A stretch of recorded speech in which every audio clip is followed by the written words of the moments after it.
오늘 은혜와 실 하나님 말씀은 창세기 41장 37절에서 43절까지의 말씀입니다. 창세기 41장 37절부터 43절까지의 말씀입니다.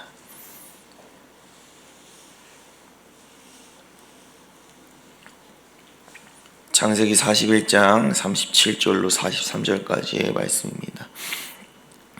네, 제가 37절, 여러분들이 38절, 마지막 43절은 다 같이 합독하시겠습니다.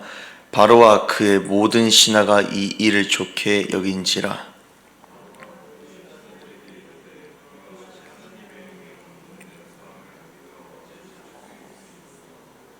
요셉에게 이르되 하나님이 이 모든 것을 내게 보이셨으니 너와 같이 명철하고 지혜 있는 자가 없도다.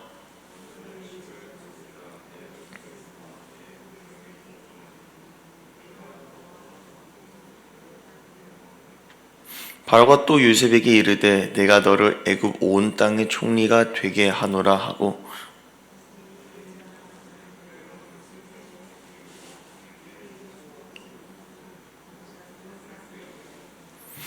다 같이 읽겠습니다. 시작. 자기에게 있는 버금술에 그를 태우매 무리가 그의 앞에서 소리 지르기를 엎드리라 하더라.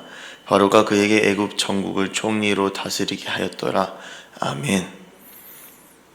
저는 오늘 창세기 41장의 말씀을 통해서 하나님께서 요셉을 총리로 세우신 뜻에 대해서 나누고자 합니다. 그동안 요셉의 고난과 억울함에 대해서 나눴습니다. 오늘 본문에 이르러서야 요셉은 하나님께서 주신 꿈과 비전에 따라서 총리가 됩니다. 말씀을 묵상하면서 요즘 들어 유명해진 사람이 생각이 났습니다. 바로 누구냐면 미국의 최연소 부통령이 된 J.D. 벤스라는 사람입니다. 이 사람은 불우한 가정에서 태어났습니다. 마약과 알코올에 중독된 어머니를 피하는 인생을 살아온 그였는데, 그러나 지금은 미국의 최연소 부통령이 되었습니다. 이러한 인생을 세상에서는 기적이라고 부릅니다. 요셉의 인생은 더하면 더했지 굉장히 스펙타클한 인생을 살아왔습니다. 그렇게 요셉도 기적의 인생이라고 볼 수가 있는 것이죠. 버림을 받고 오해를 받아서 옥에 갇히기까지 한 그가 총리가 되었기 때문입니다. 우리는 이러한 인물을 보면서 하나님께 기적을 바라고 간구하고는 있습니다. 그래서 바랄 수 없는 중에 믿은 아브라함의 심정을 가지고 기적을 바라는 모습을 우리는 종종 볼 수가 있습니다. 저는 이러한 믿음이 신앙이라고 말해도 될지는 모르겠지만, 잘못된 신앙에 대해서 묵상하면 묵상할수록 어제 주일 예배의 설교가 떠올랐습니다. 다윗의 물맷돌에 집중하는 것이 아니라 다윗이 무엇을 사용하든지 원수를 이기게 하는 근원을 바라보자 라고 하셨습니다. 우리의 원수를 이해하는 근원은 바로 무엇이냐? 하나님 영광의 사모함입니다. 저는 오늘 이것에 초점을 맞추고 창세기 41장을 바라봤을 때 같은 모습이 보였습니다. 먼저 다윗은 사울의 갑옷을 벗고 자신이 사용할 물맷돌만 가지고 원수에게 나아가는 모습을 볼 수가 있습니다. 사무엘상 17장 39절에서 40절까지의 말씀을 제가 대신 읽어드리겠습니다. 다윗이 칼을 군복위에 차고는 익숙하지 못함으로 시험적으로 걸어보다가 사울에게 말하되 익숙하지 못하니 이것을 입고 가지 못하겠나이다 하고 곧 벗고 손에 막대기를 가지고 시내에서 매끄러운 돌 5을 골라서 자기 목자의 제구 곧 주머니에 넣고 손에 물매를 가지고 블레셋 사람에게로 나아가니라. 아멘. 다윗이 사울의 갑옷을 벗었다라고 하는 것은 세상이 주는 최고의 방법을 저버렸다는 것입니다. 다윗은 하나님의 영광을 극도로 사모하여 골리앗에게 나아갑니다. 우리도 똑같습니다. 우리가 믿음으로 승리하고자 한다면 나의 영광과 유익을 위해서가 아니라 오직 하나님의 영광을 위해야 합니다. 그렇게 다윗이 쓰임받았던 것처럼 오늘 요셉의 모습도 동일하게 나오는 것을 볼 수가 있습니다. 창세기 40장 후반부의 내용을 자세히 보면 요셉은 바로의 꿈을 해석하는 모습을 볼 수가 있습니다.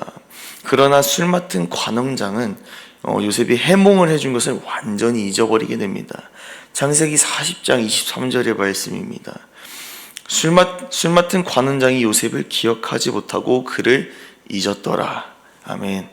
이후에 술 맡은 관원장이 바로의 꿈을 또 다시 해몽하지 못하자 그제서야 요셉이 떠오르는 모습을 41장에서 볼 수가 있습니다.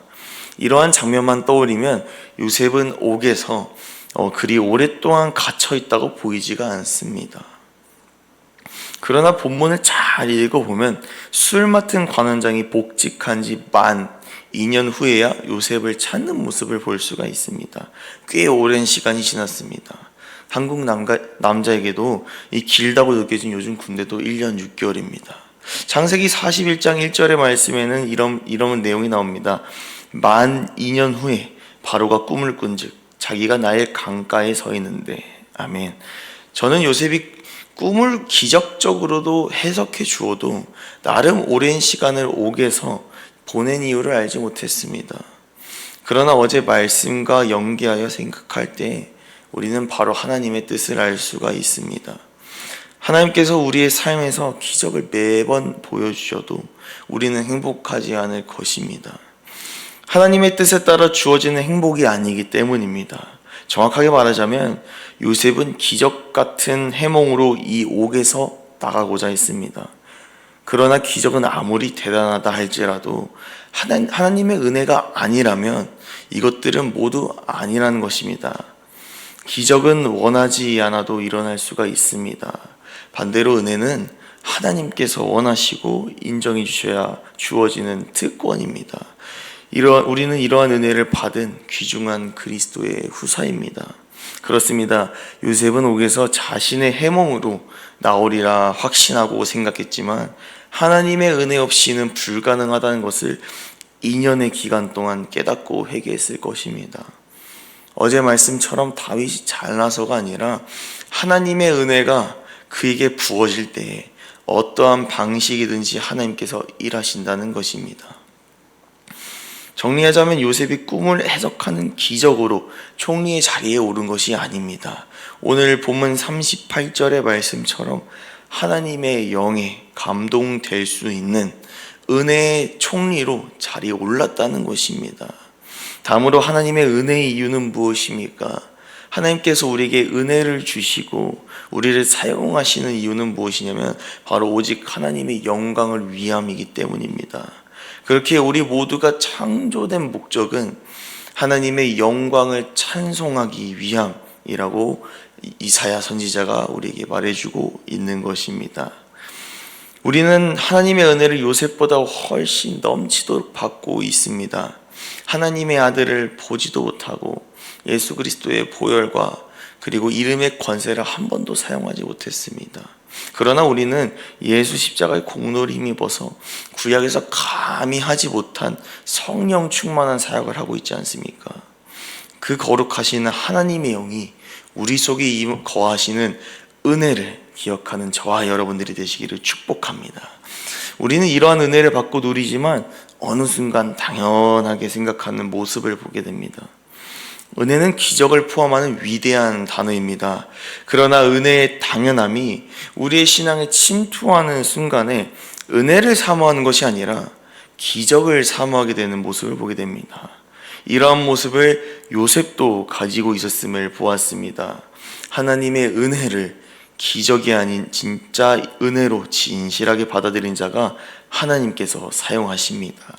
그렇게도 순결하고 모난 데가 없는 요셉도 하나님의 은혜를 망각하자 하나님께서는 그 소중함을 다시 찾게 하신 것이지요.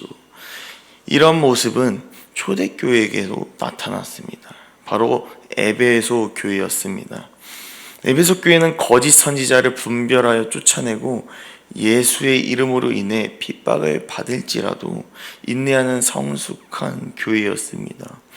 그러나 하나님께서는 이렇게 모범적인 교회라고 할지라도 냉정하게 경고하는 것이 한 가지가 있는데 바로 그것이 무엇이냐? 바로 은혜의 망각입니다. 하나님의 은혜를 잊어버린 에베소 교회에게 말씀을 통해 경고하십니다. 요한계시록 2장 4절로 5절까지의 말씀을 제가 읽어드리겠습니다. 그러나 너를 책망할 것이 있나니 너의 처음 사랑을 버렸느니라. 그러므로 어디서 떨어졌는지를 생각하고 회개하여 처음 행위를 가지라. 만일 그리하지 아니하고 회개하지 아니하면 내가 내게 가서 내 촛대를 그 자리에서 옮기리라. 아멘. 하나님은 은혜를 사모하고 원하는 자에게 주십니다. 그러나 그 은혜를 잊어버리고 망각할 때 도로 찾으시는 분이 하나님이신 줄로 믿습니다. 은혜는 앞서 말했듯이 하나님께서 원하셔야 주어지는 것이 은혜입니다. 마지막으로 우리가 은혜를 마주한 순간을 기억하시기를 바랍니다. 이번 주는 설날 연휴가 있습니다. 이렇게 세상의 스케줄에 치여서 은혜를 잊어버릴 때 하나님의 사랑이 얼마나 크고 위대하신지 망각하게 되어 있습니다. 우린 도저히 하나님께 쓰임받을 수 없는 죄인이었습니다. 그러나 하나님은 독생자를 처절하게 죽이시면서까지 우리를 의인으로 삼아 주셨습니다. 즉 예수 그리스도의 십자가를 통해 더럽고 비천한 우리를 살리시고 사용하신다는 것입니다. 제가 한 번은 하나님께 질문을 했습니다. 하나님, 사역자도 죄를 짓지 않습니까? 하나님, 내가 더럽지 않으십니까? 그럼에도 나를 왜 사역의 자리에 세우시고 아무렇지도 않게 성령님께서 역사하시는 것입니까? 라고 질문한 적이 있습니다. 즉 저의 상태에 대해서, 저의 신앙에 대해서 흔들릴 때가 있었기 때문에 저의 상태에 대해 힘들어하고 있을 때 이런 질문을 하나님께 드렸습니다. 그때 주님은 저에게 이런 마음을 주셨습니다. 너를 통해 나의 영광을 드러내기 위함이란다 라고 말이죠. 그렇습니다. 우리는 하나님의 영광을 위해서 살아야 하는 존재입니다. 그러나 이것을 잊고 죄악에 빠질 때 하나님께서는 그럼에도 불구하고 다시 일으켜 세우십니다. 바로 은혜를 통해서 말입니다. 그런데 여기서 더욱 감사한 것은 이것입니다. 하나님의 영광을 위하여 우리를 사용하시는데 우리를 바로 도구로 여기지 않으신다는 것입니다.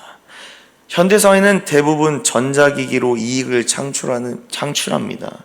결과물이 성공적으로 나오고 이윤이 창출이 되었을 때 여러분의 노트북과 스마트폰에게 너가 있어서 참 좋다, 고생했으니 너에게 상을 줄게 라고 하십니까?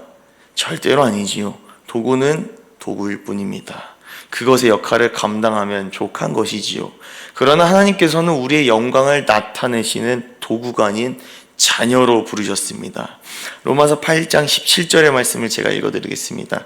자녀이면 또한 상속자 곧 하나님의 상속자요 그리스도와 함께한 상속자니 우리가 그와 함께 영광을 받기 위하여 고난도 함께 받아야 할 것이니라.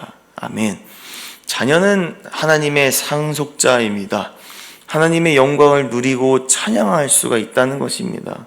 사랑하는 성도 여러분, 오늘 요셉이 총리가 된 인생 역전 스토리를 기적으로 보지 맙시다. 오직 하나님께서 들어서 사용하신 은혜로 보는 저와 여러분들이 되기를 축복합니다. 죄인을 의인으로 바꾸시고 도구로 사용하는 것이 아니라 자녀로 부르신 은혜를 기억하는 저와 여러분들이 되기를 바랍니다. 더 나아가 우리를 상속자로 사용하시려고 고난과 연단을 받을 때 기적을 바라는 것이 아니라 하나님의 은혜를 사모하며 인내로 승리하는 저와 여러분들이 되길 바랍니다. 이러한 삶의 키는 하나님의 영광을 사모하고 바랄 때 가능한 것입니다. 오늘 말씀을 기억하며 기적을 뛰어넘는 하나님의 영광을 사모하는 우리 지구촌 소망교회 가족 여러분들이 되시기를 예수님의 이름으로 축복합니다. 기도하시겠습니다.